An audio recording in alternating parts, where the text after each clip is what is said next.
1907 সাল।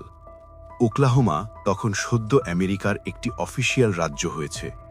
সেই সময় ক্রি উপজাতির বংশধরদের মধ্যে জমি ভাগ করে দেওয়া হয়। এই তালিকায় ছিল এক ছোট্ট মেয়ে, সারা। সারার ভাগ্যে জুটেছিল 160 হেক্টর জমি। কিন্তু জমিটা দেখে কারোরই মনে হয়নি এর কোনো ভবিষ্যৎ আছে। চারদিকে শুধু শুকনো মাটি, বিষাক্ত সাপের আনাগোনা আর বারবার আঘাত হানা ঝড়। সারার বাবা বলতেন এই জমি বিক্রি করে দিলেই ভালো হবে। কিন্তু সারা ছিল আলাদা। একদিন সে অদ্ভুত কিছু অনুভব করল। মনে হলো তার জমির নিচে যেন কিছু জোরে জোরে বয়ে যাচ্ছে, যেন মাটির নিচে লুকিয়ে আছে একটা গর্জন করা নদী। সারার বিশ্বাস জন্মালো এই জমির নিচে তেল আছে। সে তার বাবা মাকে সব বলল, কিন্তু কেউ বিশ্বাস করল না। তাদের অবস্থা এতটাই খারাপ ছিল যে জমির কর বাবদ মাত্র $30 দেওয়ার মতো টাকাও তাদের ছিল না। তবু সারা হাল ছাড়েনি। সে বলেছিল, ঈশ্বর আমাকে শোনার জন্য কান দিয়েছেন। এই জমি আমি কোনো কারণ ছাড়াই পাইনি।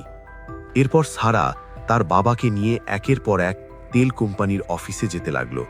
কিন্তু তৎকালীন আমেরিকায় একজন কালো মানুষের অফিসে ঢোকা প্রায় অসম্ভব ছিল। প্রতিবারই তাদের অপমান করে বের করে দেওয়া হতো। একদিন তারা গেল ওকলাহোমা পেট্রোলিয়াম কোম্পানিতে। ওখানেও তাদের এমনভাবে দেখা হলো যেন তারা কিছুই না। সেখান থেকে বেরিয়ে সারা ঢুকেছিল একটা ক্যাফেতে, কিন্তু সেটাও ছিল শুধু সাদা মানুষদের জন্য। তৃষ্ণার্ত সারাকে পানির বদলে লেবুর শরবত দেওয়া হলো। সে এক চুমুক খেতেই ওয়েট্রেস কাপড় দিয়ে গ্লাসটা তুলে নিল। ঠিক তখনই সারার বাবা বললেন, আমি এখানে কাঁচা মাল তুলতে আসিনি, আমি আমার মেয়ের জমিতে তেল খুঁজতে এসেছি। এই কথার এরপর সারা নিজেই সাহস করে অফিসে ঢুকে পড়ল। দৃঢ় কণ্ঠে বলল, আমার কাছে 160 হেক্টর জমি আছে, আর তার নিচে তেল আছে। সে মানচিত্র বের করে জায়গাটাও দেখিয়ে দিল। কোম্পানির একজন লোক, যাকে সবাই বিগ জিম বলে ডাকত, তার সঙ্গে জমি দেখতে গেল। সে বলল, এখানে ড্রিলিং খুব ঝুঁকিপূর্ণ, কয়েক 100 ফুট নিচে নামতে হবে। বিগ জিম চুক্তি দিল 6 মাসের জন্য, হেক্টর প্রতি 50 সেন্ট। কিন্তু সারা জানত আসল দাম $1। সে রয়্যালটিও চাইল। কিছু আলোচনার পর বিগ জিম রাজি হয়ে গেল। 3 মাস ধরে ড্রিলিং চলল। তারপর হঠাৎ কোম্পানি জানালো এখানে কিছুই নেই। তারা যন্ত্রপাতি ফেলে চলে গেল। সারা ভেঙে পড়ল। কয়েকদিন পর এক লোক এসে জমি কিনতে চাইল। প্রথমে কম দাম, তারপর ধীরে ধীরে দাম বাড়াতে লাগল। যখন সে বলল আগে মেয়েটার সঙ্গে কথা বলতে হবে, লোকটা রেগে চলে গেল। ঠিক তখনই সারা বুঝে গেল ওরা কিছু পেয়েছে, আর এখন জমিটা ছিনিয়ে নিতে চায়। সারার মা রোজ জমির কাগজগুলো লুকিয়ে রাখলেন। কিন্তু একদিন একটা গাড়ি এসে থামল। অস্ত্রধারী লোকজন ঘরে ঢুকে পড়ল, কাগজ খুঁজতে লাগল। সারার কুকুর ব্লু ওদের ওপর ঝাঁপিয়ে পড়ল। ব্লুকে গুলি করা হলো। সবাই চলে যাওয়ার পর বাড়ি নিস্তব্ধ হয়ে গেল। পরদিন সারা কুকুরটাকে খুঁজতে বেরোল। শুধু ব্লু এর গলার স্ট্র্যাপটাই পাওয়া গেল। খুঁজতে খুঁজতে সে পৌঁছে গেল এক তেল শিবিরে। সেখানেই তার আবার দেখা হলো বার্ডের সঙ্গে, যে মানুষটাকে সে একদিন কফি শপে দেখেছিল। বার্ড বলল সে একজন অনুসন্ধানী, একজন ওয়াইল্ড ক্যাট। সারা দৃঢ় কণ্ঠে বলল, আমার জমির নিচে তেল আছে, ওরা জানে বলেই আমাকে সরিয়ে দিতে চাইছে। আমাকে জমি বিক্রি করতে প্ররোচিত করা হচ্ছিল। শুকনো জমির বদলে অফার দেওয়া হচ্ছিল, প্রতি হেক্টর মাত্র $6। কিন্তু সারা জানত এই জমির আসল দাম আরও অনেক বেশি। এখন সারার দরকার ছিল একজন পার্টনার, এমন কেউ যে সত্যি তেল তুলতে পারবে। সে বার্টের দিকে তাকিয়ে প্রস্তাব দিল, কিন্তু বার্ট হেসে বলল, গুড লাক। এই কথায় সারার রাগ চেপে রাখতে পারল না। সে বলল, আমি তোমাকে একটা ব্যবসার প্রস্তাব দিচ্ছি, আর তুমি আমাকে শিশুর মতো নিচ্ছ। বার্ট থমকে গেল। সে আবার ফিরে এসে জিজ্ঞেস করল, তোমার জমিটা ঠিক কোথায়? বার্টের নিজের কোনো যন্ত্রপাতি ছিল না। সারা শান্তভাবে বলল, কোনো সমস্যা নেই, আগের কোম্পানি তাদের সব যন্ত্রপাতি আমার জমিতেই ফেলে রেখে গেছে। এই কথা শুনেই বার্ট চমকে উঠল। সে সঙ্গে সঙ্গে তার সঙ্গী মেসকে ডাকল, আর সারার সঙ্গে যেতে রাজি হয়ে গেল। কিন্তু সারা বলল, যাওয়ার আগে শর্ত ঠিক করতে হবে। দুজনেই রাজি হল 50-50 ভাগাভাগি। তারা হাত মেলালো। যখন বার্ট প্রথমবার সেই জমিতে রাখা চমৎকার ড্রিলিং যন্ত্রপাতি দেখল, সে সত্যিই খুশি হয়ে গেল। সে বলল, এই মাটি অসাধারণ, এটা একদম ক্লাসিক গঠন। বার্ট সারার মা বাবার আশীর্বাদ নিয়ে ড্রিলিং শুরু করল। এর আগেই প্রায় ৩০০ মিটার খনন হয়ে গিয়েছিল। এই কুয়েটার নাম রাখা হলো সারার তেল। একদিন কথোপকথনের সময় বার্ট বলল, আমি আর মেস আগে সোনারূপো খুঁজতাম, তারপর তেলে চলে এসেছি। সে বলল, একবার এক কুয়োতে আমি সবকিছু $৭০,০০০ জিতেছিলাম, আর পরের শুকনো কুয়োতে সব হারিয়েছি। তবুও তারা নিশ্চিত ছিল এখানে তেল আছে। প্রশ্ন শুধু একটাই, কতটা? ঠিক তখনই বিগ জিম সেখানে এসে হাজির হলো। মেস দৌড়ে ভিতরে ঢুকে অস্ত্র তুলে নিল। বিগ জিম গর্জে উঠল, এটা আমার জমি, ২০ মিনিট দিচ্ছি, এখান থেকে বেরিয়ে যাও। সে হাতে চুক্তিপত্র দেখালো, কিন্তু বিগ জিম তারিখ ভুলে গিয়েছিল আর সেটা বদলে দিয়েছিল। সারা ঠান্ডা গলায় বলল, এটা তো স্কুলে বাচ্চাদের নকল করার চেয়েও খারাপ। বার্ট অস্ত্র তাক করল। বিগ জিম বার্টকে ঠক বলল, মহিলাদের কাছ থেকে টাকা ঠকানোর অভিযোগ তুলল। তারপর অফার দিল একর প্রতি $20। কিন্তু সারা স্পষ্ট করে বলল, আমি বিক্রি করব না। বিগ জিম চলে যাওয়ার পর বার্ট বুঝে গেল এখানে সত্যিই অনেক তেল আছে, না হলে এত লড়াই হতো না। একদিন ড্রিলিংয়ের সময় মেশিন বড় একটা পাথরে আটকে যায়। বার্ট মেসকে মেশিন বন্ধ করতে বলল। সবার ভয় মেশিন ফেটে যেতে পারে। তারা প্রায় ৪৫০ মিটার গভীরে পৌঁছে গিয়েছিল। মেস নিচ থেকে বলল, মেশিন আটকে গেছে। সবাই ভাবল এখানেই বুঝি সব শেষ। মেস প্রস্তাব দিল পাথরটি বিস্ফোরক দিয়ে উড়িয়ে দেওয়া যায়। বার্ট বলল, এটা খুব ঝুঁকিপূর্ণ আর অনেক বিস্ফোরক লাগবে। তখন সারা বলল, তুমি তো এর আগে শুকনো কুয়ো পেয়েছ, তাই বলে এত তাড়াতাড়ি হার মেনে যাবে? মেস বলল, ওয়াল হুক ব্যবহার করে চেষ্টা করা যেতে পারে, যদিও এই পদ্ধতিতে খরচ আরও বাড়বে। তখন সারা বলল, আমার শিক্ষক বলেন জীবনে সবকিছুরই একটা দাম আছে, তাহলে আসল দামি জিনিসটা কি?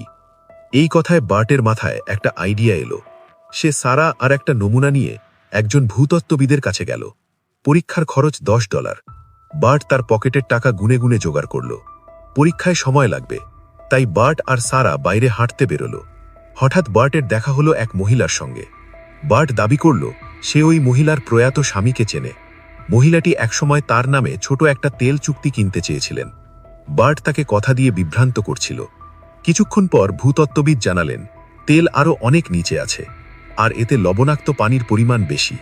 সারা আর বার্ট আবার হতাশ হল, কিন্তু বার্টের মনে কিছু ঠিক ঠেকছিল না। তারা সেখানেই থেকে যাওয়ার সিদ্ধান্ত নিল। যখন ভূতত্ত্ববিদ বাইরে বেরোল, বার্ট তাকে ধরে জিজ্ঞেস করল, আপনি কোথায় যাচ্ছেন?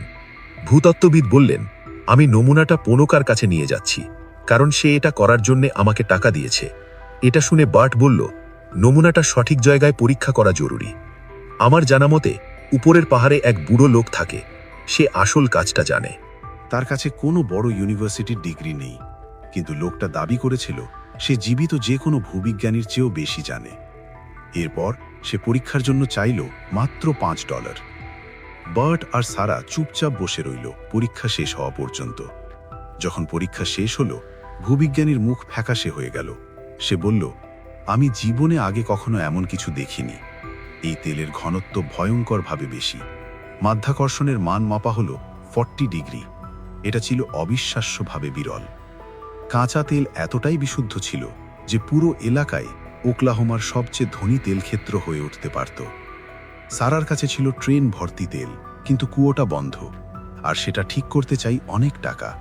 মেস মজা করে বলল, তাহলে এখন কি ব্যাংক ডাকাতি করব? পরদিন বার্ট গেল ব্যাংকে। ঋণের জন্য সে তেলের নমুনা দেখালো। সে বলল, পাথরে লাগানোর জন্য হুকের দরকার, দাম $2000।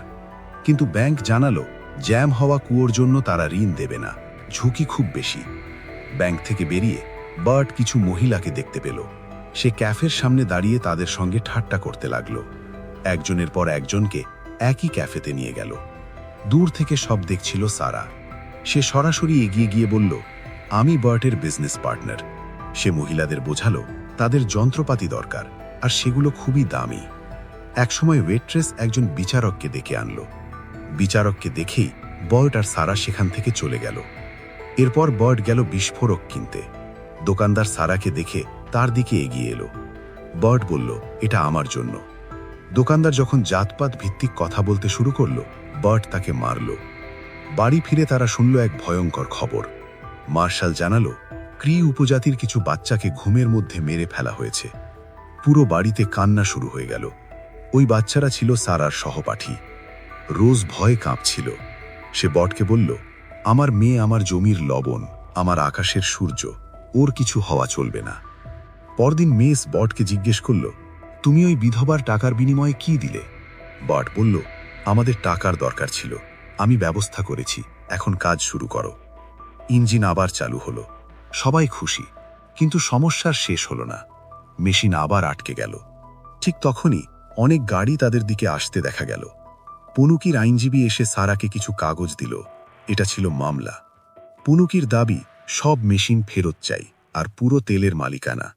তারা বলল, সারার স্বাক্ষর করা চুক্তি আছে। বার্ট হেসে উঠল। সে বলল, এক 11 বছরের মেয়ে তোমাদের জমি থেকে বের করে দিয়েছে। বার্ট স্পষ্ট হুঁশিয়ারি দিল, পুনুকির কেউ এই জমিতে পা রাখলে গুলি করা হবে। আইনজীবী বলল, এই মামলা বছরের পর বছর চলতে পারে। কিন্তু বার্ট প্রস্তাব না শুনেই না করে দিল।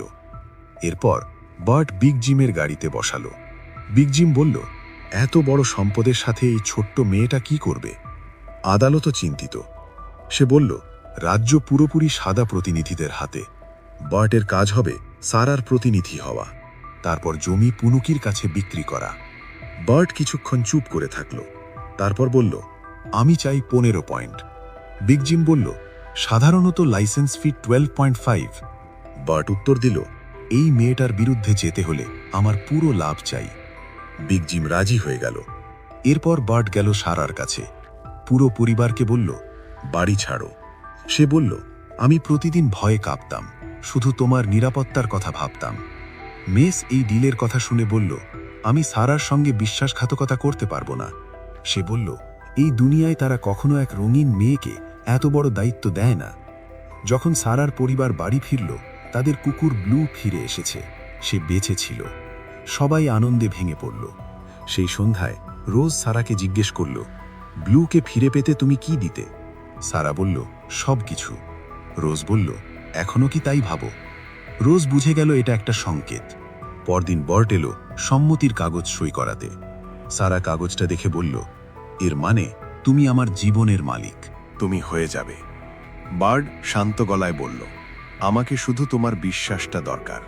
আমি এই সিস্টেমটা জানি, আর জানি কিভাবে এটা ব্যবহার করতে হয়। সারা সই করার আগে তার মা বাবার দিকে তাকালো। সারা বার্ডকে জিজ্ঞেস করল, তুমি কি আমাকে রক্ষা করবে?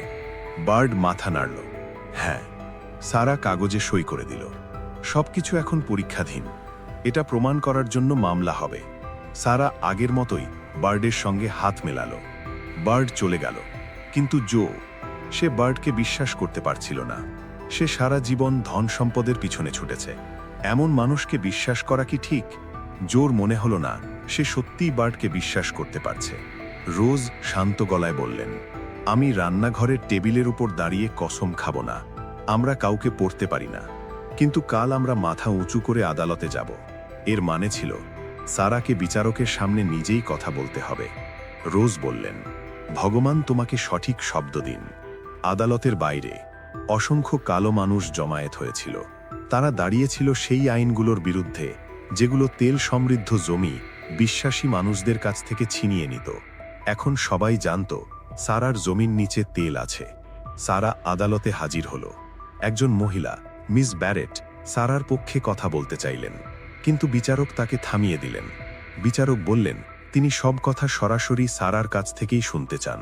সারা প্রশ্ন করল, আমার মা বাবা কেন এটা করতে পারছেন না? রাজ্য আমাকে এই জমি দিয়েছে আমার পূর্বপুরুষদের কারণে। সে বলল, যখন এখানে শুধু ঝোপঝাড় ছিল তখন এটা আমার ছিল, কিন্তু যখন মানুষ জানল এখানে তেল আছে তখন তারা ভাবল এটা তাদের হয়ে গেছে। আমি শুধু চাই যেটা আমাকে দেওয়া হয়েছে সেটা রাখতে। আইন তো ঠিক এই জন্যই, তাই না? আদালতে বসে থাকা কালো মানুষগুলো সারার পক্ষে গুঞ্জন তুলল। বিচারক শুনানি মঞ্জুর করলেন। তারপর তিনি তাকালেন বার্ডের দিকে। বার্ডের মাথায় তখন হাজারটা চিন্তা ঘুরছিল। বাইরে বেরিয়েই সে কাগজপত্রের একটা কপি চাইল। মিস বার্নার্ড বললেন তিনি সারার পক্ষ থেকে সব দেখাশোনা করবেন। বার্ড কাগজগুলো দিয়ে দিল। সে সারাকে বলল, আমি শুধু চাই তুমি আমার উপর ভরসা করো। আমার 15 পয়েন্ট দরকার, শুধু তোমার জমির জন্য নয়, চারপাশের সব সম্পত্তির জন্য। বার্ড জানত সারার জমির গ্র্যাভিটি মান 40, আর বিগ জিম ইতিমধ্যে চারপাশের জমি কিনছিল তেল চুরি করার জন্য। বিগ জিম চুপচাপ বার্ডের শর্ত মেনে নিল। বার্ড বলল, আমি চাই সারার পূর্ণ নিরাপত্তার গ্যারান্টি। সারা দেখল বার্ড কিভাবে পুনুকির অফিসে ঢুকল। সে বার্ডের কাছে গিয়ে বলল, তুমি বলেছিলে আমার জন্য ঠিকঠাক কাজ করবে। বার্ড বলল, করবই, আমার একটা পরিকল্পনা আছে। সে বলল, তেলের ব্যবসা খুব নির্মম, তুমি তোমার অংশ পাবে। কিন্তু সারা শান্ত গলায় বলল, এটা শুধু টাকার ব্যাপার না, এটা আত্মার ব্যাপার। মেস সারার পরিবারকে বাড়ি ছেড়ে যেতে বলল, কিন্তু ফেরার পথে সে একটা লুকানো গাড়ি দেখতে পেল। ওগুলো ছিল পুনুকির লোক। ওরা বন্দুক বের করল। মেসও বন্দুক তুলল, কিন্তু ওরা ছিল দুজন। মেসকে গুলি করে মেরে ফেলল। যখন রোজ গুলির শব্দ শুনলেন, তিনি তার 2 সন্তানকে ক্রি নেশনের দিকে দৌড়াতে বললেন। পুনুকির লোকেরা বাড়ির সামনে চলে এসেছিল। রোজ হাতে নিলেন চাকু, জো তুললেন বন্দুক। কিছুক্ষণ পর বার্ড দেখল পুনুকির লোকেরা চলে যাচ্ছে। মিস বার্নার্ড, একজন সাংবাদিক, মিস্টার ফরহুকে নিয়ে সারাকে নিতে এসেছিলেন। বার্ড বলল, ওকেও নিতে হবে। যখন তারা পৌঁছল, যে লোকটি বন্দুক নিয়ে বাইরে বেরিয়েছিল, সে বলল, পুনুকির লোকেরা সারার জন্য এসেছে, ওদের তাড়াতে আমাকে গুলি চালাতে হয়েছে। বার্ড মেসকে খুঁজতে গেল। সে শুধু তার লাশ পেল। মিস বার্নার্ড বার্ডকে লক্ষ্য করে বললেন, পরের লক্ষ্য সারা। তোমার লেখা কাগজপত্রের উপর ভর করেই জমি নিয়ে মামলা করছে, আর তোমাকে মারতে চায়, যাতে আমার মতো আর কেউ আদালতে দাঁড়ানোর সাহস না পায়। বার্ড দম নিয়ে বলে, আমরা যদি আবার বিচারকের কাছে যাই এবং সব অভিযোগ তুলে ধরি, তাহলে কি হবে? মিস বার্নার্ড মাথা নাড়েন। তার আগে আমাদের সারাকে খুঁজে বের করতে হবে। এদিকে সারা তার ছোট ভাই আর তাদের বিশ্বস্ত কুকুর সাউথ স্ট্রিম এলাকায় নিজেদের লোকদের জন্য অপেক্ষা করছিল। তারা মায়ের দেওয়া নির্দেশ অক্ষরে অক্ষরে মেনে চলছিল। হঠাৎ করেই পরিবেশ বদলে যায়। পুনুকির লোকেরা ক্রি এলাকার ভেতরে ঢুকে পড়ে। চারপাশে আতঙ্ক ছড়িয়ে পড়ে। তারা চিৎকার করে বলতে থাকে, আমাদের শুধু মেয়েটাকেই চাই। কেউ কোনো উত্তর না দিলে তারা আরও সামনে এগিয়ে আসে। সারা চোখ বন্ধ করে মনে মনে প্রার্থনা করে, যিশু, আমাকে সাহায্য করো। ঠিক তখনই দূর থেকে একটি গাড়ি আসতে দেখা যায়। এক মুহূর্তের জন্য তার মনে আশা জাগে, কিন্তু পরের মুহূর্তেই সে বুঝে যায় ওটা পুনুকির গ্যাং। সারা সঙ্গে সঙ্গে তার ভাইয়ের দিকে তাকিয়ে চিৎকার করে বলে, দৌড়ে পালাও। এরপরই গ্যাংয়ের লোকেরা গুলি চালাতে শুরু করে। ঠিক সেই মুহূর্তে সাইরেনের শব্দে চারদিক কেঁপে ওঠে। স্থানীয় পুলিশ এসে পৌঁছায়। সারার পরিবারও দৌড়ে আসে সেখানে। রোজ তার সন্তানদের আবার বুকে জড়িয়ে ধরে। বিপদ আপাতত কেটে যায়। পরে সারা জানতে পারে মেসকে হত্যা করা হয়েছে। এই খবর বার্ডকে ভেঙে দেয়। সে সারার সামনে দাঁড়িয়ে বলে, আমার সব ভুলের জন্য আমাকে ক্ষমা করো। এরপর মিস বার্নার্ড বিচারকের কাছে যান। তিনি দৃঢ় কণ্ঠে বলেন, এই মেয়েটির কাস্টাডি নতুন করে বিবেচনা করা দরকার, কারণ পুরো দেশ দেখছে তার জীবন বারবার বিপদের মুখে পড়ছে। বিচারক বিষয়টি গুরুত্ব দিয়ে শোনেন। নথিপত্র খুঁটিয়ে দেখতে গিয়ে তিনি একটি বড় ভুল খুঁজে পান। বার্ড আসলে ওকলাহোমার বাসিন্দা নয়, সে টেক্সাসের লোক, কিন্তু কাগজপত্রে নিজেকে ওকলাহোমার স্থায়ী বাসিন্দা দেখিয়েছিল। সে সেটা প্রমাণ করতে না পারায় তার কাস্টাডি স্বয়ংক্রিয়ভাবে বাতিল হয়ে যায়। এরপর সারা মিস বার্নার্ডকেই তার নতুন আইনজীবী হিসাবে নিয়োগ করে। ঠিক তখনই বিগ জিম হুমকি দিয়ে বলে, তোমরা কি যুদ্ধ চাও? সবাই একসঙ্গে জানিয়ে দেয়, আমরা যুদ্ধ চাই না, আমরা শুধু চাই তুমি চলে যাও। বিগ জিম তার গাড়ির দিকে এগোয়। ভেতর থেকে লুকোনো মেশিন গান বের করার চেষ্টা করে। সবাই আতঙ্কে লুকিয়ে পড়ে। ঠিক সেই মুহূর্তে সারা কুয়োর পাশে লাগানো ডাইনামাইটে আগুন লাগায়। এক বিকট বিস্ফোরণ, মাটি ফেটে যায়, গর্জে ওঠে কালো সোনা, তেল। সারা আনন্দে দৌড়ে আসে, কিন্তু বিগ জিম চিৎকার করে ওঠে, এটা আমার তেল। সে বন্দুক বের করে, কিন্তু বার্ড তাকে থামিয়ে বলল, আমি তোমার চারপাশের কূপগুলোতেও ডাইনামাইট পুঁতে রেখেছি। বিগ জিম যখন সারার দিকে বন্দুক তাক করল, ঠিক তখনই জো গুলি করে তার হাত থেকে বন্দুক ফেলে দিল। পুলিশ এসে সঙ্গে সঙ্গে তাকে গ্রেপ্তার করল। নিজের চোখের সামনে তেল বেরোতে দেখে সারা আনন্দে নাচতে লাগল। তার স্বপ্ন অবশেষে সত্যি হয়ে গেছে। কিছু সময় পর সবাই মিলে উদযাপন শুরু করল, কিন্তু ঠিক তখনই সেখানে হাজির হলো সেই বিধবা নারী যার কাছ থেকে বার্ট টাকা ধার নিয়েছিল। এই কারণে বার্টকে চলে যেতে হবে। যখন সারা তাকে চলে যেতে দেখল, সে বলল, আপনি কোথায় যাচ্ছেন? বার্ট তখন বোঝালো ওই বিধবার কাছেই তার অংশীদারিত্বের 25% রয়েছে। সারা অবাক হয়ে বলে, কিন্তু আমরা তো পার্টনার। বার্ট বাধা নেড়ে বলে, আমি তোমার কাছ থেকে কোনো টাকা নেব না। আমি তোমাকে জীবনে এমন কিছু শিখিয়েছি, আমার আত্মার কথা, যা আগে কেউ কখনো শেখায়নি। বার্ট মুচকি হেসে বলে, আমি একজন ধন সন্ধানী, বাইরে আমার জন্যে আরও এক ধন অপেক্ষা করছে। সারা তাকে থামাতে চায়, কিন্তু বার্ট বিদায় নিয়ে চলে যায়। এরপর সারা অনেক বড় বড় কাজ করে, কিন্তু তার প্রথম কাজ ছিল এই ক্যাফেটাকে কিনে নেওয়া আর সবাইয়ের জন্যে খুলে দেওয়া।